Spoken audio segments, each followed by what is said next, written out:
बोतल लीक हो गई, बोतल लीक हो गई, बोतल लीक हो गई। कुछ लोगों का ऐसा कहना है। ये लोग ऐसा क्यों कह रहे हैं? बोतल कहाँ लीक हो गई भाई? एक सिंपल सी बात है, बोतल से 2-3 पैक बाहर निकलना और बोतल का लीक होना, इन दो बातों में बहुत अंतर होता है। भाई गलती से बोतल से 2-3 पैक बाहर निकले हैं, बोतल लीक नहीं हुई है, इसको बोतल लीक नहीं कहते हैं। अब आज के बाद मैं किसी से ये बात नहीं सुनना चाहता हूँ कि बोतल लीक होगी। प्लीज़ कोई नहीं बोलेगा कि बोतल लीक होगी। हाँ, इतना मैं ज़रूर मानता हूँ कि बोतल से गलती से 2-3 पैक बाहर निकल गए। अब इसको हम बोतल लीक कैसे कह सकते हैं? एक्चुअली ये जो बात है, उत्तराखंड में जो स्नातक स्तरीय परीक्षा हुई 2-3 दिन पहले, उसके विषय में है। कुछ लोगों का कहना है कि पेपर लीक हुआ है। पेपर के शुरू होने के 1 घंटे बाद पेपर की 2-3 पत्रिकाएं बाहर निकली हैं, तो लोगों ने कहा कि पेपर लीक हो गया। अब इसमें कहाँ पेपर लीक हो गया भाई? ये हमारे एक महानुभाव का कहना है कि इसको पेपर लीक नहीं कहते हैं। मैं इतना ज़रूर कह देता हूँ कि एग्ज़ाम सेंटर से एग्ज़ाम के दौरान 2-3 पन्ने बाहर निकले, और वो भी उन क्वेश्चंस के जो क्वेश्चंस एग्ज़ाम में आए थे, उन क्वेश्चंस के 2-3 पन्ने बाहर निकले हैं। इतनी गलती ज़रूर हुई है, और ये भी गलती से हुआ है। तो इसको आप पेपर लीक होने का नाम नहीं दे सकते हैं। आप लोग बुद्धिजीवी हैं, पढ़े लिखे हैं, आप ऐसा कैसे कह सकते हैं कि पेपर लीक हो गया? इसको पेपर लीक नहीं कहेंगे भैया। एग्ज़ाम सेंटर से 2-3 पन्ने अगर बाहर निकल गए तो इसको पेपर लीक नहीं बोलेंगे, इसको पेपर लीक नहीं बोलते हैं। आप लोग पहले तो इतने बुद्धिजीवी हैं, आप लोगों को पता होना चाहिए, और नहीं पता है तो आपके पास फ़ोन तो होगा ही, गूगल में सर्च कीजिए पेपर लीक किसको बोलते हैं। अब देखिए, फिर उसको टैली कीजिए कि क्या एग्जामिनेशन के दौरान एग्जामिनेशन हॉल से क्वेश्चन पेपर का बाहर निकलना पेपर लीक कहलाता है या नहीं कहलाता है, तो आपको पता चल जाएगा। और गूगल आपको बता देगा कि नहीं भैया, इसको पेपर लीक नहीं कहते हैं।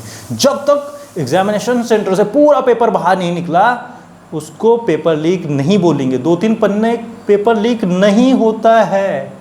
इस बात को समझने की ज़रूरत है, और हमारे युवाओं को इस बात को समझना पड़ेगा।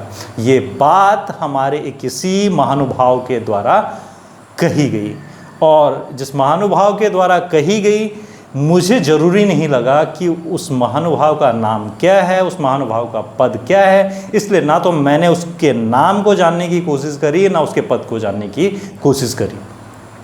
अब आप ही डिसाइड करो, आप मुझे ये बताओ कि क्या इस घटना को आप पेपर लीक कहेंगे? क्या इस घटना की वजह से पेपर को फिर से दोबारा कराया जाना चाहिए, और जो पेपर हो गया उसको रद्द कराना चाहिए? आप लोगों का क्या मानना है? और जिस महानुभाव ने इस बात को कहा, उसकी बात से आप सहमत हैं या नहीं हैं? और अगर आप उस महानुभाव की तारीफ करना चाहते हैं तो किन शब्दों में करोगे? ये आप लोग कमेंट बॉक्स में मुझे ज़रूर बताएं। और जहाँ तक मेरी बात है, मैं कहना चाहता हूँ कि मैं इस महानुभाव की बातों का और लहजे, जिस लाइटर मोड में उसने इस बात को कहा, जिस हल्के लहजे में उसने इस बात को कहा, मैं उसके लहजे की और उसके शब्दों की, दोनों की कड़ी निंदा करता हूँ। और मैं उम्मीद करता हूँ कि मेरे उत्तराखंड का हर एक नागरिक उसकी बातों की और उसके लहजे की निंदा करे। बाकी आपके ऊपर है, कमेंट सेक्शन आपके लिए ऑन है, और आप कमेंट सेक्शन में मुझे बता सकते हैं कि उस महापुरुष ने अच्छा काम किया, अच्छी बात बोली या बुरी बात बोली, अच्छी तरीके से बोली या बुरे तरीके से बोली, ये आप मुझे बताएंगे। और बाकी रही बात जो पेपर लीक की, अब इसको पेपर लीक कहा जाना चाहिए या नहीं कहा जाना चाहिए, क्योंकि तमाम लोगों की बातों को सुनकर तो मैं भी असमंजस में आ गया कि मैं इसको पेपर लीक कहूं या नहीं कहूं। उन्होंने मुझे बड़े असमंजस की स्थिति में डाल दिया है, लेकिन और जब से पेपर हुआ है तब से मैं उनकी बातों को सुनकर बड़े असमंजस की स्थिति में हूँ कि मैं इसको पेपर लीक कहूँ या नहीं कहूँ। लेकिन मज़े की बात यह है कि उसमें से काफ़ी सारे लोगों ने अपने वक्तव्य को चेंज कर लिया है और मैं अभी तक भी डिसाइड नहीं कर पा रहा हूँ कि मैं क्या बोलूँ, मैं इसको पेपर लीक बोलूँ या नहीं बोलूँ। लेकिन मैं आपको ये कहना चाहता हूँ कि काफ़ी सारे लोगों की वीडियोस मैंने सुनी और दोबारा उनकी वीडियोस सुनी, और जिस दिन एग्ज़ाम था उस दिन उनकी बातों से लग रहा था कि ये पेपर कैंसिल नहीं होना चाहिए और ये पेपर अच्छी तरह से पूरे शांतिपूर्ण ढंग से हुए, केवल 2-3 पेपर बाहर आए, इस तरह की बात कही गई। और अभी आज उनमें से काफ़ी सारे लोगों ने अपने वक्तव्य को परिवर्तित कर दिया है, चेंज कर दिया है, और आज वो भी कहने लगे कि हाँ, ये पेपर फिर से दूसरे सिरे से स्टार्ट होना चाहिए और जल्दी से इस पेपर को कराना चाहिए। काफ़ी सारे लोगों से मुझे ये जानने को मिला है।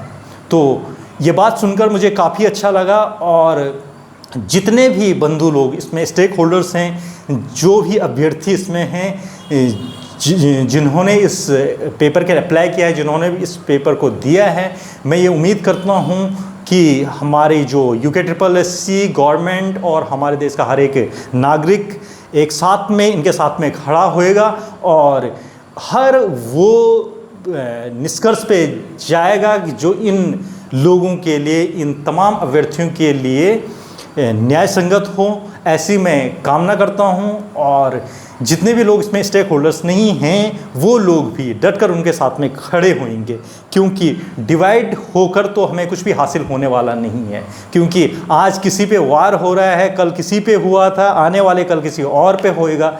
तो जब भी किसी पे वार होता है तो हमें उसके साथ में खड़े होने की ज़रूरत होती है, और इससे उसका हौसला बढ़ता है, और वो जो अपनी लड़ाई को लड़ रहा होता है उस लड़ाई को लड़ने में उसको और अधिक शक्ति मिलती है, और वो अपने हक के लिए, अपने लोगों के हक के लिए, अपने राइट के लिए, अपने अधिकारों के लिए लड़ सकता है।